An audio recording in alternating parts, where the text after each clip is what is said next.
Ahli Parlimen Pasir Gudang Hassan Abdul Karim menyatakan kebimbangan mendalam susulan keputusan Mahkamah Tinggi Kuala Lumpur hari ini yang menolak permohonan semakan kehakiman Datuk Seri Najib Razak berkaitan titah adendum. Menurut beliau, keputusan tersebut membawa kesan besar terhadap kedudukan dan peranan institusi Raja-Raja Melayu. Menerusi satu hantaran di media sosial, Hassan menjelaskan bahawa keputusan itu pada hakikatnya dilihat sebagai penafian terhadap kuasa budi bicara yang di-Pertuan Agong, meskipun titah berkenaan hanya melibatkan pengurangan bentuk hukuman dengan membenarkan Najib menjalani baki hukuman kes SRC International melalui tahanan rumah.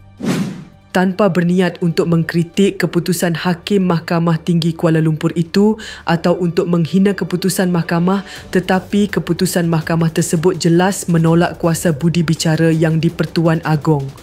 Titah itu bukan membebaskan Najib dari tuduhan, tetapi sekadar meringankan hukuman kepada tahanan di rumah baki sisa hukuman bekas Perdana Menteri itu di dalam kes SRC International.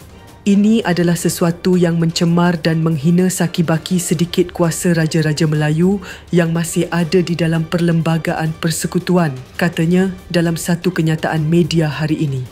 Tokoh PKR yang dikenali dengan pendirian lantangnya itu turut menegaskan bahawa walaupun keluhuran Perlembagaan Persekutuan perlu dipelihara, tafsiran terhadap peruntukan perlembagaan tidak seharusnya dibuat secara terlalu ketat sehingga menjejaskan martabat institusi Raja-Raja Melayu yang merupakan asas kepada sistem demokrasi negara. Rakyat sekarang bertanya mengapa yang di-Pertuan Agong sebelum ini pada tahun 2018 boleh mengampunkan Anwar Ibrahim sepenuhnya sehingga dia boleh bebas dari penjara walaupun tempoh tahanan penjaranya masih ada. Mengapa Anwar boleh tetapi Najib tidak boleh? Soalnya.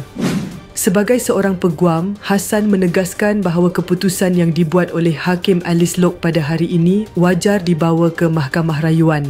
Langkah itu katanya penting bagi mengelakkan sebarang kesilapan penghakiman daripada dijadikan rujukan pada masa hadapan yang berpotensi melemahkan kuasa prerogatif Raja-Raja Melayu.